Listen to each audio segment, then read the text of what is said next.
లో ఉన్నట్టుగా కనిపిస్తోంది. సో కాంగ్రెస్ పార్టీ ఎలాంటి వ్యూహం తేలబోతాం? ప్యానెల్లో ఉన్నటువంటి సోదరులకి నమస్కారం.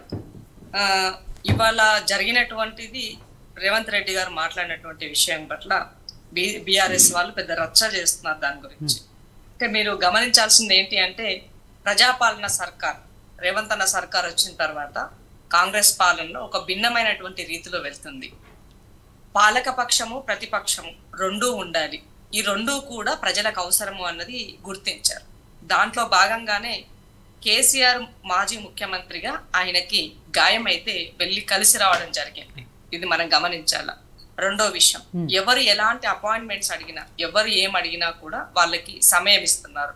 జర్నలిస్ట్ లాంటి వాళ్ళు ఏదైనా మాట్లాడి అడిగితే కూడా వాళ్ళకి కూడా ఏదైనా సలహా ఉంటే మీరు ఇవ్వండి, మీ ఏం చేస్తే బాగుంటుందని అడుగుతున్నారు. అయితే ఇవాళ చాలా స్పష్టంగా ఒక మాట చెప్పారు, ప్రభుత్వము వేరు, రాజకీయాలు వేరు. ప్రభుత్వ పరంగా ఒక ముఖ్యమంత్రిగా ఈ రాష్ట్రం అభివృద్ధి కోసము నేను ఏది చెయ్యాలన్నా, ఏ నిర్ణయానికైనా మేము మీతో కలిసి పనిచేస్తామని చెప్పారు. ఇది ప్రజాక్షేమం కోసం ఇది ఆలోచించాలి మనం. ఎందుకు అనంటే, లాస్ట్ టైం కేసీఆర్ తనకు అవసరమైనప్పుడు బీజేపీతో బాగా ఉన్నాడు. తనకి వైరంగా, అంటే ఏదైనా ఎదుటి వాళ్ళకి శత్రువులుగా ఉన్నామని చెప్పుకోవాలనుకున్నప్పుడు వైరంగా ఉన్నాడు. కొన్నిసార్లు పొంకనాలకు పోయి, బిల్డప్లకు పోయి రావాల్సిన డబ్బులు తెచ్చుకోకుండా ఇవ్వాల్సినటువంటి షేరింగ్ లో 60-40 షేరింగ్ లో ఆ యొక్క ప్రాజెక్టులకి తన రాష్ట్రం యొక్క వాటా ఇవ్వకపోవడం ద్వారా కేంద్రం నుంచి రావాల్సినటువంటి నిధులు ఆగిపోయినాయి. ఇలాంటి అన్ని విషయాలు దృష్టిలో పెట్టుకొని రేవంత్ అన్న ఇవాళ జరిగేటువంటి దాంట్లో ప్రతి విషయంలో ప్రభుత్వ పరంగా నేను మీతో సహకరిస్తాను, నా రాష్ట్రాన్ని అభివృద్ధి చేయండి. మీరు ఎప్పుడు ఎక్కడ మాట్లాడినా బీజేపీ వాళ్ళు ఏం చెప్తారు, గుజరాత్ మోడల్ అని మాట్లాడతారు. కాబట్టి మీరు చెప్పే మోడల్ లాగా మా మోడల్ కూడా చేర్చాలి అంటే మీరు డెఫినెట్ గా మాకు నిధులు, ఆర్థికంగా మాకు సహకరించండి అని చెప్పడం జరిగింది. ఇది తప్పు కాదు కదా. నిజంగానే ఈ రాష్ట్రం యొక్క అభివృద్ధి కోరుకుంటే ప్రతిపక్ష పాత్ర టీఆర్ఎస్ వాళ్ళు బీఆర్ఎస్ వాళ్ళు పోషించాలనుకుంటే మాట్లాడినటువంటి దాన్ని స్వాగతించాల్సినటువంటి బాధ్యత వాళ్ళ పట్ల ఉంది. అది వదిలేసి కోడిగుడ్డు పైన ఈకలు వీకినట్టుగా ఇవాళ బడే బాయ్ చోటే బాయ్ అని మాట్లాడుకుంటున్నారు, అన్న అని సంబోధిస్తున్నారు, అడగగానే నిధులు ఇస్తున్నారు అని అంటే నోరు మంచిదైతే ఊరు మంచిది అవుతుంది. మనం మంచిగా ఉంటే అందరూ మనకు సహకరిస్తారు. అది తెలవలేదా మీకు ఇన్ని రోజులు? మీరు ఇదే మిషన్ భగీరథ ప్రాజెక్టు కోసము నరేంద్ర మోదీ గారిని తీసుకొచ్చి ఇవ్వని నీళ్ల గురించి నల్లదిప్పించారు.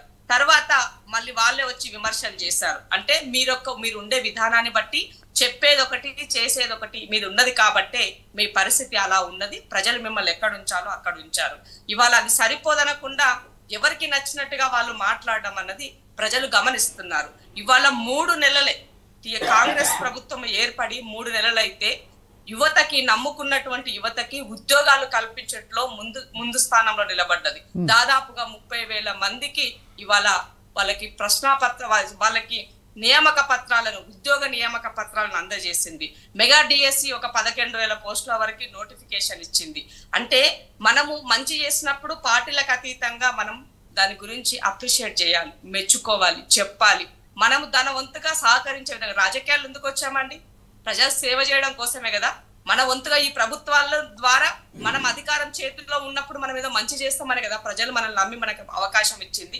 మనం సంపాదించుకోవడానికి కాదు కదా. ప్రజలకి మనం ఏం సంపాదించి పెడతాము, ఏం అసెట్ క్రియేట్ చేసి ఇస్తాము, ఎలాంటి విద్యా ఉపాధి అవకాశాలు కల్పించిస్తాము, ఇది కదా. ఇవాళ కేంద్రంలో వచ్చే నిధుల ద్వారా రాష్ట్రంలో ఇవాళ ఉన్నటువంటి ఆర్థిక పరిస్థితి దృష్ట్యా కొంత మనకి కేంద్ర సహకారం అవసరం ఉన్నది. ప్రభుత్వ పరంగా సహాయ సహకారాలు తీసుకునే దగ్గర తీసుకునుడే, రాజకీయ పరంగా కొట్లాడాల దగ్గర, పోరాటం చేయాల్సిన దగ్గర ఎక్కడ రాజీ పడే పరిస్థితి లేదు. ఇవాళ రాహుల్ గాంధీ గారి న్యాయ యాత్ర పేరుతోటి దేశవ్యాప్తంగా ప్రజలని అతను చైతన్య పరుస్తున్నారు. అంటే ఉన్నటువంటి కష్టాలు చెప్పుకోవడానికి ఒక అవకాశాన్ని కల్పిస్తున్నారు. ఇలా ప్రజల యొక్క విశ్వాసాన్ని చూరగొనడం కోసము పార్టీలకు అతీతంగా ఇవాళ మాకి మేము కొన్ని దగ్గరలో సాక్రిఫైస్ చేసుకొని మాకు కొన్ని సీట్లు తగ్గినా పర్వాలేదు, ఇవాళ ఈ దేశంలో ఉన్న ప్రజాస్వామ్యాన్ని, రాజ్యాంగాన్ని కాపాడుకోవాల్సిన బాధ్యత ఉంది అనే విధంగా తను అడుగులేసి ముందుకెళ్తున్నారు. కాబట్టి మనము ఇవాళ ఏదో నిజంగానే నరేంద్ర మోదీ పైన బీఆర్ఎస్ వాళ్ళు యుద్ధం ప్రకటిస్తాము, నేను తేలిస్తాను, నేను ఢిల్లీ పోతాను, మీరు గిల్లకపోయినా నేను గిచ్చుతా నేను మిమ్మల్ని గిల్లుతా అని చెప్పినటువంటి కేసీఆర్ గారు మరి ఇప్పుడు ఏం చేస్తున్నారని అడుగుతున్నాను నేను.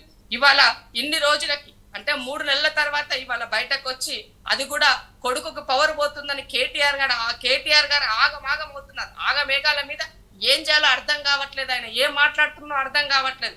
ఆ నేపథ్యంలోనే ఇవాళ ఆ తండ్రిని తీసుకొచ్చి కూర్చోబెట్టి మళ్ళీ మాట్లాడించినట్టుగా మనము గమనించాల్సినటువంటి అవసరం ఉంది అనుకుంటున్నా. దీనితో పాటు బీజేపీ క్యాండిడేట్లను అనౌన్స్ చేసిందని మీరు అడిగారు.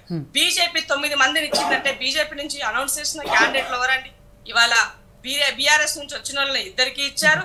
తర్వాత అదే కాకుండా మీరు ఇక్కడ ఇంకో విషయం గమనించాలి. ఆ బంగారు శృతి తనకు వాళ్ళ తండ్రి మంత్రిగా ఉండి ఎంతో సేవ చేశాడు బీజేపీకి. కట్టర్ కోర్ బీజేపీలో ఉన్నటువంటి శృతి గారు నిన్న రేవంత్ అన్న వచ్చి కలిశారు. ఆమెకి last time Nagar Kurnool MP ticket ఇచ్చారు ఒక మహిళగా. అలాగే మహబూబ్ నగర్ అర్నమ్మకు టికెట్ ఇచ్చారు. మరి ఈసారి వీళ్ళిద్దరు మహిళలకి ఏది చోటు అని అడుగుతున్నాను నేను. ఇవాళ హైదరాబాద్ లో ఒక మహిళకి టికెట్ ఇస్తే ఇవాళ రాజాసింగ్ గారు ఈ రాష్ట్రంలో ఏమంటారు మగవాడే లేడా అని అడిగినారు. దమ్మున్న మగవాడే లేదా అని స్టేట్మెంట్ ఇచ్చారు. అంటే మహిళల్ని మీరు ఎంత కించపరుస్తున్నారో దీని ద్వారా అర్థమవుతుంది.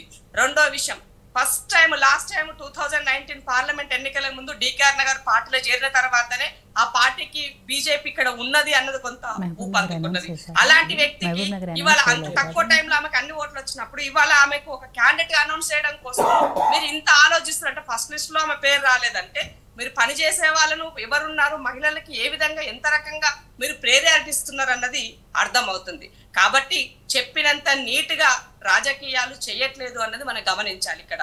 సో తెలంగాణ రాష్ట్ర ప్రజలు కూడా గమనిస్తున్నారు. ఎందుకు అంటే దేవన్ నుంచి 2014 నుంచి ఇప్పటి వరకు భారతీయ జనతా పార్టీ బీఆర్ఎస్ పార్టీకి వాళ్ళు చేసే ప్రతి పనిలో వాళ్ళు చేసిన ప్రతి ప్రాజెక్టు విషయం ఉండొచ్చు వాళ్ళన్నిటికీ అడుగులు ఒత్తుతూ ఇప్పటిదాకా వచ్చారు. కాబట్టి ఈ రాష్ట్రము అప్పుల పాలు అవ్వడానికి కారణమైన, ఈ రాష్ట్రంలో ఉన్నటువంటి యువత నైరాశ్యానికి లోనైనా, ఇవాళ రైతులకి నీళ్లు ఇవ్వకపోవడానికి కారణమైన, ఇవాళ కాళేశ్వరము మేడిగడ్డ లాంటి ప్రాజెక్టులు ఇవాళ ఆగమైనవి అన్నింటికీ కూడా బీజేపీ కారణం అని చెప్తాను నేను. ఎందుకంటే మీరు కేంద్రంలో అధికారంలో ఉన్నప్పుడు ఎప్పటికప్పుడు జరుగుతున్నటువంటి తప్పులను సరిదిద్దే ప్రయత్నం మీరు చెయ్యలేదు, వాళ్ళకి సపోర్ట్ చేస్తూ వెళ్లారు. రాజకీయ కోణంలో మీ యొక్క స్వలాభం కోసం మీరు ఈ పరిస్థితి చేశారు. కాబట్టి తప్పకుండా భారతీయ జనతా పార్టీని తెలంగాణ రాష్ట్రంలో నమ్మే పరిస్థితి లేదు. అసలు బీఆర్ఎస్ లో ఉన్నటువంటి వాళ్ళకు రాజకీయ అస్తిత్వం కోసం వాళ్ళు మాట్లాడుతున్నారు, ఎవరు ఎక్కడ వెళ్ళిపోవాలని మాట్లాడుతున్నారు. ఇందాక కవిత గారికి మాలోత్ కవిత గారికి మహబూబాబాద్ టికెట్ అనౌన్స్ చేశారు. మరి ఆమె బీజేపీలోకి పోతుందని ఇంతకు ముందు ఒక పెద్ద స్టేట్మెంట్ చూశాను. అంటే వాళ్ళకి ఉనికి లేక ఒకరు బాధపడుతుంటే మరొకరు కేంద్రంలో అధికారంలో ఉండి కూడా ఈ రాష్ట్రం యొక్క ప్రజల యొక్క విశ్వాసం చూరగొనలేకపోతున్నారు. కాబట్టి ఇది అందరికీ అర్థమవుతుంది. సో ఈ తెలంగాణ రాష్ట్రంలో కాంగ్రెస్ పార్టీ అన్నది ఆల్టర్నేట్ అనేది ప్రజలకు అర్థమయ్యింది. దమ్మున్నటువంటి నాయకుడిగా ఇవాళ ప్రజల యొక్క సమస్యల్ని అర్థం చేసుకుంటూ ముందుకు వెళ్తూ ఇచ్చిన మాట నిలబెట్టుకుంటూ ముందుకెళ్తున్నటువంటి ముఖ్యమంత్రిగా రేవంత్ రెడ్డి గారికి ప్రజా ఆదరణలో ముందు అంజంలో తన యొక్క వరుసలో తను చెప్పినటువంటి దానికి కట్టుబడి ముందుకెళ్తున్నారు. కాబట్టి తప్పకుండా ఈ రాష్ట్రంలో సో దేశంలో జరిగే సమస్యల పట్ల ప్రధాన ప్రతిపక్ష పాత్ర పోషిస్తున్నటువంటి కాంగ్రెస్, తెలంగాణ రాష్ట్రంలో ఉన్నటువంటి అధికారంలో ఉన్నటువంటి కాంగ్రెస్ దీనికి 100% అనుకున్నటువంటి స్థానాలు దాదాపుగా 12 నుంచి 14 స్థానాలు కాంగ్రెస్ పార్టీ గెలవబోతున్నది. దానికి కావలసినటువంటి వ్యూహ రచనలు, దానికి కావలసినటువంటివి అన్ని రకాలుగా మేము ప్రభుత్వంలో అధికారంలో ఉన్నాం కాబట్టి ఈ సమయంలో చాలా ఆచి తూచి అన్ని రకాలుగా అన్నింటిని అర్థం చేసుకుంటూ ప్రజలు ఏం కోరుకుంటున్నారు, ఎలాంటి వాళ్ళని కోరుకుంటున్నారు, ఎలా అవతల వాళ్ళ యొక్క ఎత్తులకు పై ఎత్తులు వేసి ఏ రకంగా చేయాలన్న దానికి ఇవాళ కాంగ్రెస్ పార్టీ ఆలోచిస్తుంది. కాబట్టే మేము క్యాండిడేట్లని మా లిస్టు మేము బయటకు అనౌన్స్ చేయలే, కానీ ఇంటర్నల్ గా మా యొక్క కసరత్తు మా యొక్క వర్క్ అన్నది మొదలైంది. తప్పకుండా క్యాండిడేట్లను ముందు అనౌన్స్ చేసినంత మాత్రాన వచ్చేది లేదు, పోయేది లేదు. ప్రజల యొక్క విశ్వాసం ఉండాలి కదా, ప్రజలు మనల్ని నమ్మాలి కదా, అప్పుడు దాన్ని బట్టి రిజల్ట్ అన్నది ఉంటది అన్నది గమనించాలి. అయితే ఇక్కడ బీజేపీ అయినా బీఆర్ఎస్ అయినా ఇవి రెండు కూడా ఒకే తాను ముక్కలు. ఇవాళ పార్టీలో మారిపోయి టికెట్లు తెచ్చుకున్న వాళ్ళు కూడా వీళ్ళు పంపిస్తే పోయినటువంటి వాళ్ళే. ఇవాళ ఇండైరెక్ట్ గా బీఆర్ఎస్ వాళ్ళు బీజేపీ వాళ్ళకి మద్దతుగా నిలబడి వాళ్ళు ముందుకు పంపిస్తున్నటువంటి పరిస్థితి కనబడుతుంది. సో బీజేపీ కేంద్రంలో అధికారంలో ఉండి మాట్లాడలేని పరిస్థితి, బీఆర్ఎస్ కి అసలు మాట్లాడే నైతికతనే లేదు. కాబట్టి వాళ్ళ ఆల్టర్నేటివ్ తెలంగాణ రాష్ట్ర ప్రజల హక్కుల కోసము బైఫర్గేషన్ యాక్ట్ 2014 లో ఉన్నటువంటి ఇచ్చినటువంటి నిలబెట్టుకోవడానికి అవన్నీ తీసుకురావాలంటే ఇవాళ మళ్ళీ కాంగ్రెస్ యొక్క సంఖ్య, పార్లమెంటు సంఖ్య తెలంగాణ రాష్ట్రంలో పెరగాల్సినటువంటి అవసరం ఉన్నది. ఆ దిశగానే కాంగ్రెస్ పార్టీ ఇవాళ అడుగులు వేస్తున్నది. ఇవాళ ప్రభుత్వము వేరు, రాజకీయాలు వేరు. పాలనా దృష్ట్యా ఇవాళ వెనకబడి ఉన్నటువంటి, ఆర్థికంగా ఇబ్బందులు ఉన్నటువంటి తెలంగాణ రాష్ట్రాన్ని అప్పుల కూపం వైపు నెట్టినటువంటి తెలంగాణ రాష్ట్రంలో కేసీఆర్ దగ్గర నుంచి ఈ రాష్ట్రాన్ని విముక్తి చేసుకొని రాష్ట్ర ప్రజలకి స్వేచ్ఛా వాయువులను ఇస్తూ అన్ని రకాలుగా వాళ్ళకి ఇచ్చిన మాటను నిలబెట్టుకునే దాంట్లో మేము ముందు నిలబడ్డాం. అందుకే మేము ప్రజా సేవకులం, ప్రజా పాలన మాది అన్నది మేము గంటాపదంగా చెప్పడానికి మాకు ఎలాంటి అభ్యంతరము లేదు. దీనితో పాటు ఈ ప్రభుత్వం అన్నది అందరి ప్రభుత్వము. బీఆర్ఎస్ వాళ్ళకి ఈ ప్రభుత్వం మాదని చెప్పుకునే పరిస్థితి మేము లేము. ఇది అందరి ప్రభుత్వము. ఇవాళ అందుకనే పార్టీలకు అతీతంగా అందరికి అవకాశం కల్పిస్తున్నాం. ఎవరు ఏ సమస్య తెచ్చినా, ఏ బిల్లు తెచ్చినా, ఎలాంటి పనులకు కావాలని ముందు వచ్చి అడిగినా ప్రభుత్వం రెస్పాండ్ అవుతుంది, వాళ్ళకి అవకాశాలు ఇస్తుంది. కాబట్టి ఒక రాజశేఖర్ రెడ్డి గారి యొక్క విజన్ ని ముందుకు తీసుకెళ్తూ రాబోయే రోజుల్లో ఒక వినూతమైనటువంటి పాలన అందించాలి. రేవంత్ అంటే ఇది నా మార్పు అని చెప్పేటువంటి దాంట్లో రేవంత్ అన్న అడుగులు వేస్తున్నాడు. నేను అనుకున్నది ఒక ముఖ్యమంత్రి కావాలనుకున్నాను, అయ్యాను. అయిన తర్వాత ఈ ప్రజలకి నేను ఏం చెయ్యాలి అన్నదానికి తను అనుకున్నటువంటి విజన్ లో తను సక్సెస్ అవుతున్నారు. చూడలేనటువంటి వాళ్ళు, ఓర్వలేనటువంటి వాళ్ళు రకరకాల ట్రోల్స్ చేస్తున్నారు, రకరకాలుగా మాట్లాడుతున్నారు. ఎన్ని మాట్లాడినా ప్రజలు పట్టించుకున్నటువంటి పరిస్థితుల్లో లేరు. వాళ్ళ ఉనికి కోసమే వాళ్ళు స్టేట్మెంట్లు ఇస్తున్నారు, గమనించాలి. తర్వాత అదే వేదిక పైన మోదీ గారిని అప్రిషియేట్ చేశారు. కానీ నరేంద్ర మోదీ గారు ఇంకొక వేదిక పైనకి వెళ్ళి రాజకీయ విమర్శలు చేశారు. ఇవాళ కాళేశ్వరం గురించి ఆయన మాట్లాడుతున్నారు, మేడిగడ్డ గురించి ఆయన మాట్లాడుతున్నారు. రేవంత్ అన్న ఏమడిగిండు? మేడిగడ్డకి ఒప్పించండి, వాళ్ళ ఒప్పించండి, మీరు పెద్దన్న పాత్ర పోషించండి, మాకు బెనిఫిట్ అవుతుందని చెప్పారు. కానీ మీరేం చేశారు? నీళ్లు ఇవాళ రైతన్న పంట ఎండిపోవడానికి కారణము ఇవాళ కాంగ్రెస్ వాళ్ళని మాట్లాడుతున్నారు. మరి ఆ ప్రాజెక్టు అనుమతులు లేకుండా, డిపిఆర్ లేకుండా మాట్లాడదాం ఆ విషయాలన్నీ కూడా. ఒక నిమిషం. సో మనతో పాటు డిబేట్లో జాయిన్ అయ్యారు బీఆర్ఎస్ నాయకులు కందుల మాధవ్ గారు. తనతో కూడా మాట్లాడతారు. నమస్తే మాధవ్ గారు. సో ఏదైతే బీజేపీ 9 మంది అభ్యర్థులను ముందే ప్రకటించిందని, అఫ్కోర్స్ బీఆర్ఎస్ కూడా నలుగురు, నిన్న ఒక ఇద్దరిని, ఇవాళ ఒక ఇద్దరు అభ్యర్థుల్ని ప్రకటించింది. కానీ చాలామంది బీఆర్ఎస్